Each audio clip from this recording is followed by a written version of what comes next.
ফের রাজ্যে এলেন কেন্দ্রীয় স্বরাষ্ট্রমন্ত্রী অমিত শাহ। কাল সকাল 11:40 কৃষ্ণনগরের বেলডাঙ্গা মোড়ে রোড শো করবেন অমিত শাহ।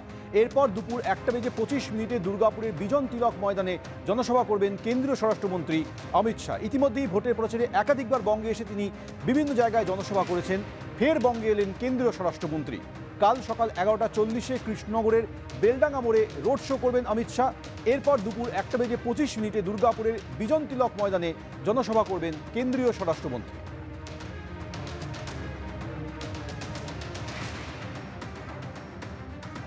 সন্দেশখালীর ভিডিও নিয়ে তোলপাড় হচ্ছে রাজ্য রাজনীতি। আর এই আবহে ফের বিজেপিকে আক্রমণ করলেন অভিষেক বন্দ্যোপাধ্যায়। বললেন, সন্দেশখালীর সন্দেশ বাংলা বিরোধীদের খেলা শেষ।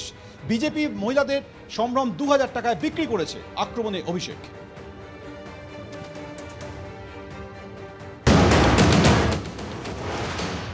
মহিলাদের সম্ভ্রম বিজেপি 2000 টাকায় বিক্রি করেছে।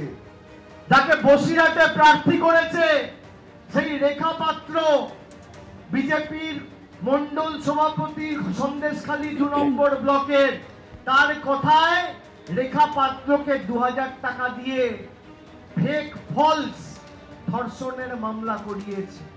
আপনি ভাবুন কতটা নিকৃষ্ট মানের, কতটা নিচুতে এরা নামতে পারে, কতটা নির্লজ্জ, কতটা বেহায়া, যে মহিলাদের সম্মান সম্ভ্রম নিয়ে যারা রাজনীতি করতে ইতস্তত বোধ করে না।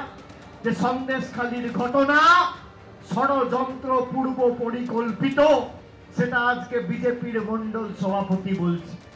আগে বিজেপি নেতারা বলতো সন্দেশখালী করবে তৃণমূলের ঘর খালি। কালকে সন্দেশখালী প্রমাণ করে দিয়েছে যে সন্দেশখালী তৃণমূলের ঘর খালি করবে না। সন্দেশখালী বলছে বিজেপি দলটাই জালি। সন্দেশখালীর সন্দেশ, সন্দেশখালীর সন্দেশ বাংলা বিরোধীদের খেলা শেষ, বহিরাগতদের খেলা শেষ। সন্দেশখালী ভাইরাল ভিডিও ঘিরে তোলপাড়, তৃণমূলকে পাল্টা আক্রমণ শুভেন্দু অধিকারীর। সন্দেশখালীতে তৃণমূলের কাঁচা স্ক্রিপ্ট কোথায় নিয়ে যায় দেখবেন। সিবিআই যদি কেস না নেয় গঙ্গাধর কয়ালকে দিয়ে হাইকোর্টে যাওয়া হবে, পাল্টা হুঙ্কার বিরোধী দলনেতার। কালকে একটা ক্যাসেট বের করেছে আমাদের মন্ডল সভাপতির ভিডিও, গঙ্গাধর কয়াল। এই ভাইপো, আমি এই ভাইপোকে ধন্যবাদ জানাবো। আমাদের বাঙালিদের তো একটু শর্ট মেমোরি। সন্দেশখালীটা আলোচনায় ছিল কিন্তু একটু পিছিয়ে গেছিল। সেই সন্দেশখালীকে জাগ্রত করে দিয়েছেন আপনি। সন্দেশখালীতে 10 বছর ধরে আপনার লোকেরা মাঝরাত্রে ডেকে মহিলাদেরকে পিঠা খাওয়ার নাম করে কি কি করেছে মহিলারা গোটা ভারতবর্ষকে জানিয়ে দিয়েছে। গোটা ভারতবর্ষের লোক জেনে গেছে আপনারা কি কি করেছেন। খুব কাঁচা স্ক্রিপ্ট লিখেছে।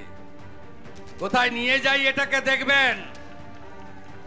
ভাইপো বলছে আমাকে জেলে ঢুকাবে বলেছে।